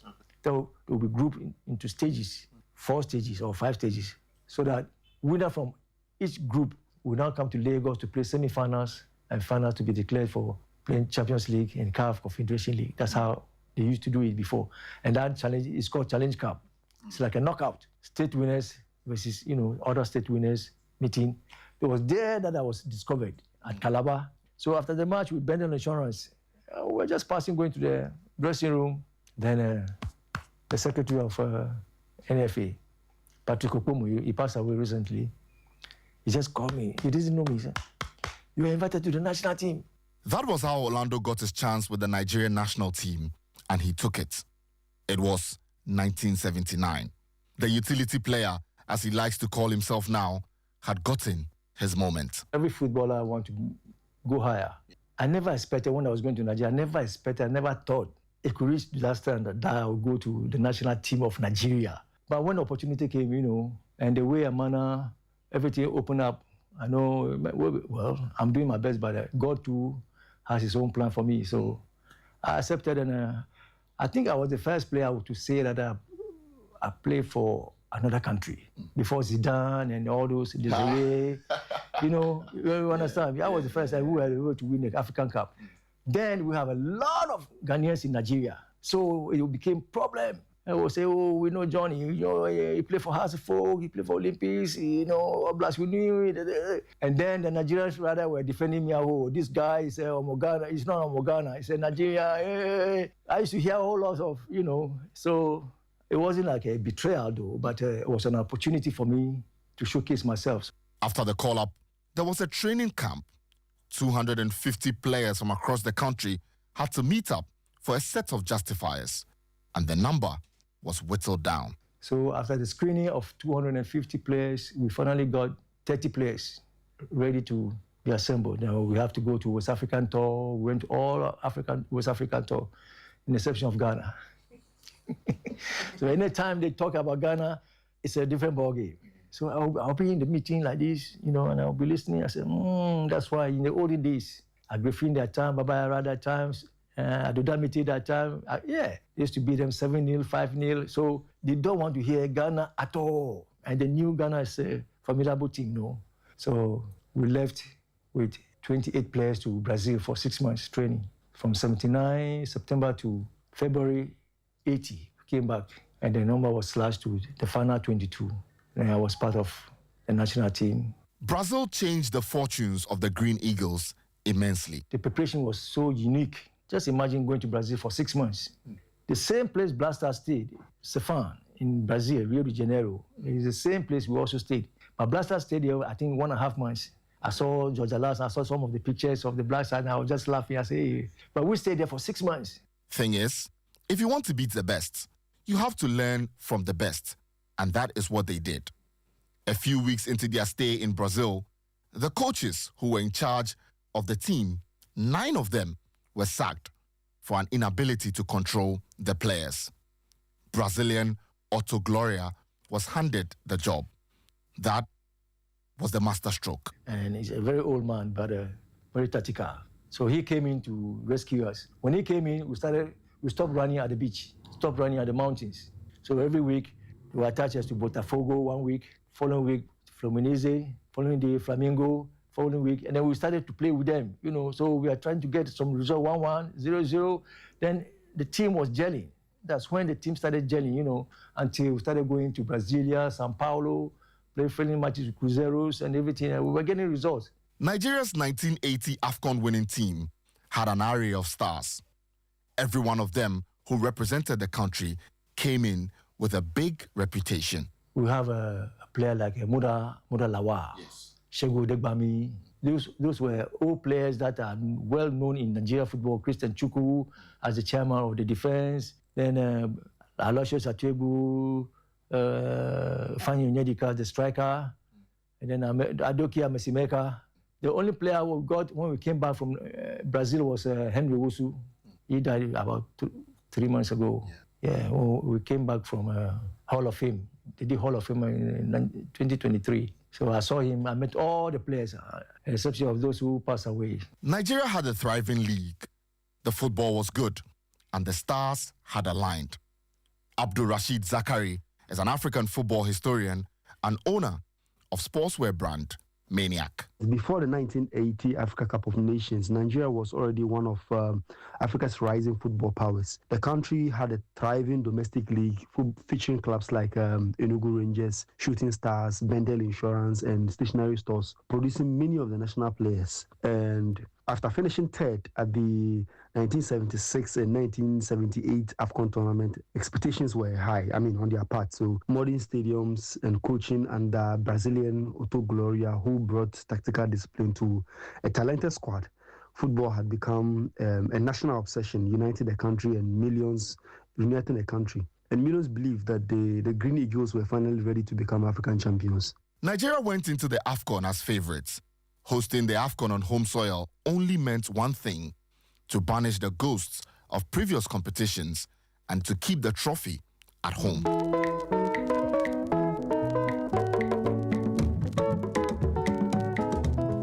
We had the confidence because, you should know, Ghana was out.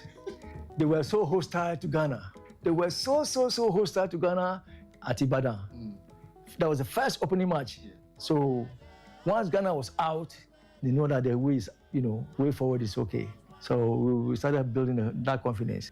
Orlando did not feature much in that competition, but every time he was called up in whatever position, he gave out his best. Nigeria beat all three North African countries at the AFCON en route to the trophy win. Egypt, Morocco, and Algeria in the final all fell to the Nigerian axe. Tell me what it was like after the AFCON when you won it. How was it? How were the celebrations like in different parts of Nigeria? It was great. It started from Lagos, 3-day celebration. You know the crowd already.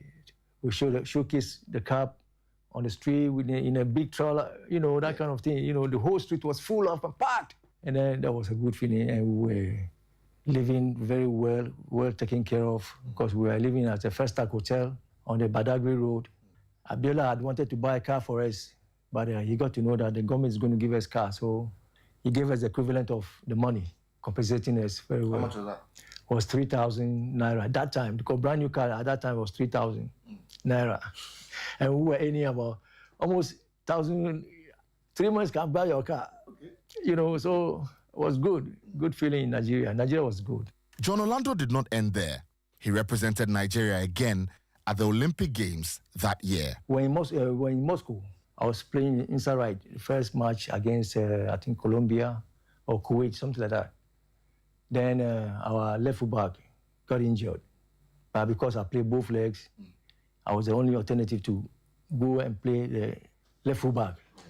So in the next match, in the following match, we were going to play against Czech. Czech was the defending champions then. And we are leaving Moscow to go to Leningrad to meet them. So when they called the selection, I was on the left side. So I just remember Ofei Hansan those days, how he calculates and do these things. I was just putting in my mind, when we were in the bus, we flew, and then from the airport, when we were in the bus, I was just thinking how I'm going to, because first time, going to play left full back, just like that, from inside right to left full back. So I was just quiet, calculating, thinking, and then we go to the match. And Lord behold, we dominated the game. They were the defending champions. Because those days, East Germany, Czechoslovakia, Yugoslavia, all those things were the main, this is Brazil and those things, because they were playing professionals. They don't really, so it's East Germany and Czechoslovakia, you know. So we handled them. They scored the first goal and we equalized. We even scored them, but they disallowed the goal. But it was 1-1. Yeah, it was a good finish. So that was my first time playing for the left full back. I was striking for Shooting Stars. So when we came back, the whole stadium, the first ball I controlled, the whole stadium, Moscow, Moscow. So that name also became, After the Olympic Games in 1980, Orlando continued to play for the national team for 2 more years before he decided to call time on his career. By that time, the whispers of him being Ghanaian had grown into huge shouts, so he decided to take a step back. Was Orlando the only Ghanaian footballer to have played for the national team, though? Abdul Rashid Zakari, again. I know about 4 or 5 of those players that played for Nigeria in the 1980s thereabout. And they are Kingsley Paul, Leotis Boateng, we have John Benson and Orlando John, basically. So I know of these guys that play for the Green Eagles, the national team. There are a couple of them, there are a few of them that played for, I think the under-20 or Olympics team too, you understand? But because they didn't play for the senior national team, so there's no much record of them. Orlando's story is brilliant. One that typifies the rewards of hard work and the bond between Nigeria and Ghana. The little Orlando, who ran around in the streets of Bigla and Ahado, would never have believed that his life would take such a massive turn, winning an AFCON not for his country, but for one he went to seek greener pastures in. He was a Ghanaian through and through and looked up to many footballers from here. The old players of our House of Folk were like real models. A player like Kofi Bruce, he has the talent, he has the speed. Robert Foley, Mama Aqua, Joe, you can name them one by one. Then Polo also came, Robert Hammond, the Fierce on Fire, Peter was doing his own thing. Adolf was, Adolf, do you remember Adolf Hammer? Very, very, very talented, skillful in midfield. After the Jurogate left, Tete Chandu and all those things. Then if you go to the defense too, you have players like Samama Tefiu, Joe Dakota, Boy Soabo, Tinkwa, name them. In goalkeeping aspect, you have a goalkeeper who really lasted for long, Lante France and Sam Supi. Those are the 2 great players, So in Accra, so those are my idol. In Kotoko, we have similar players. My greatest player that I like so much is Abdul Razak, golden boy, very talented, he plays like Messi. Those days, so way back, he plays like Messi. When he holds the ball on his left foot, man, you can't move on. John Orlando, the man will be remembered for many things. But top of that list will be that he was a footballer who did not relent. The one who chased his dreams to the very end.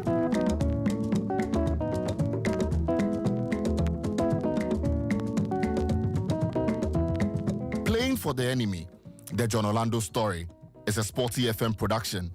Written and narrated by me, Yao Ofusulabi. Moses Yaboa was the mix engineer, and Gary L. Smith is the managing editor.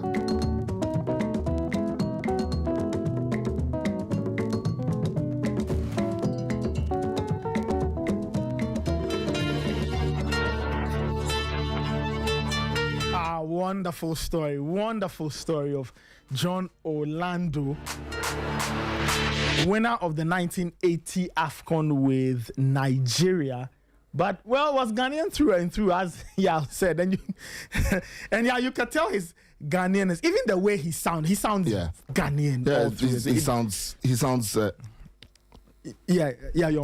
sounds very, very Ghanaian, and you can just tell from, I think, speaking to him, what I noticed was that, he remembers those years very fondly, and it's a period in his life that he has never forgotten, and you can't forget a period like that because look, the way the whole thing happened, it's a surprise. It's like you leave your country, go somewhere. You're just trying to get greener pastures, come back to take care of your family, and all of a sudden they give you a Nigerian passport, and then you have to play for Nigeria. It's just shocking, first of all.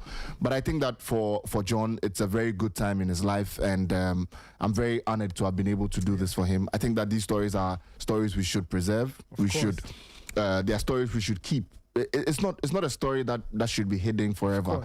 And I think that here at Sporty FM, we'll make sure that we project this story a lot more. And thank you to Christian, thank you to John himself for agreeing to do this. And yeah, I think that's playing for the enemy. And the enemy is in inverted commas because yeah. So I think that's really what it is. I mean, he understood the rivalry between Ghana and Nigeria. One thing he said that I did not include in the documentary was that he was really glad that he never played against Ghana in his time when he was playing for Nigeria. So I think that showed that he had a lot of love for Ghana as well, but he just needed to do what he had to do at the time. Yeah. Christian Loco is still here. He's John Orlando's nephew. Christian, there's a part of the story, getting to the end, Yao talks about when the story started to emerge about John Orlando's Ghanaian roots. Did he ever tell you how it was like when those stories started to emerge? How did he feel? Only added to the piece. But he said like it was really intense. Okay. And that's why he came up saying that he was really glad he didn't play against Ghana. Yeah.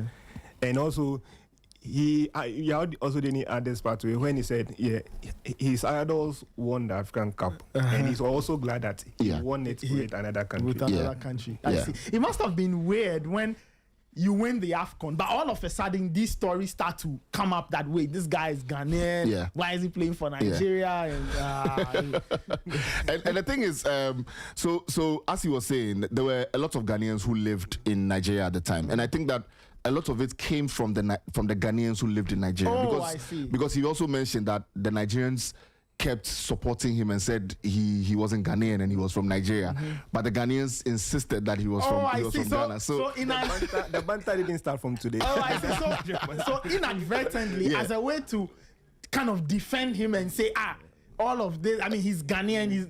Then it started to, then it started to come up because, and I also think that what John did very well was that when he went to Nigeria, he lived like a Nigerian. He didn't particularly live like a Ghanaian. So for many of the Nigerians, they honestly thought that he was from Nigeria. So I think that was just there was a bit of a gray area that nobody could touch, and they couldn't touch it because if you are Ghanaian and you are saying you are Ghanaian, what's your proof? And if you are Nigerian and you are saying he's Nigerian, what's your proof? And John never spoke publicly about it because he was just there to achieve what he wanted to achieve. So yeah, I think that's what it is. For me, what I learned from John's story is that as you need to have dreams as a young person, and you need to do anything you can legally possible to achieve those dreams. You understand? And he did it in a very legal way as possible because look, when he played so well and he was called up into the national team and they handed him a Nigerian passport, what should he have said? That I'm not Nigerian, so I don't want it? No, I mean, I think that it's a very legal process. He did what he had to do. If he wasn't good as a footballer, he wouldn't have been called up. So I think that that's what he had to do. And the money was good. We don't have to deny that part of it was financial. And the money was great. He didn't add what his mom told him when he came. You see, the thing is that I didn't want to make it like too long. Yes. And as a production decision, I felt like some of the things that he said had to be chopped off. But he also mentioned that he came back from Nigeria within his first 3 months when he left. He came back and his mother sacked him to go back. Wow. Yeah, because he had made so much money from Nigeria than he had made in Ghana to take care of his family. His mother didn't want him to come back to Ghana because what are you coming to do in Ghana if you're making that much money? So yeah. I see. Christian, concluding words. I mean, John. For me, I'm happy the story has finally been told, and Yao did a great job. And even with the heading, it's even catchy, and I'm really, really impressed. And I thank you guys for telling the untold story of my uncle. Thank you so much for making it possible. You were the point person. You brought everything together. Yeah, great work as usual. Thank you. It's a lovely story. Yeah. It's a wonderful story. I mean, we'll be touching on a lot more of these stories. So John played with Segun Odegbami, who was mathematical. You know, one of the best players Nigeria has ever produced. And I'm still in conversation with Segun, trying to see if he can give us a word or two, particularly about John and also about himself. So we'll see how that goes, you know, in the coming episodes of the Sporty Stories. Wonderful. Listeners, Thank you. Yeah, thank you, Christian. Thank you so much. Congrats to y'all and the team for putting it together. So, of course, the story will be running on the network. You can also find it on our Spotify account, Sporty Stories, all these wonderful stories and more. 2026, we have amazing stories to tell you. We have amazing stories to tell you.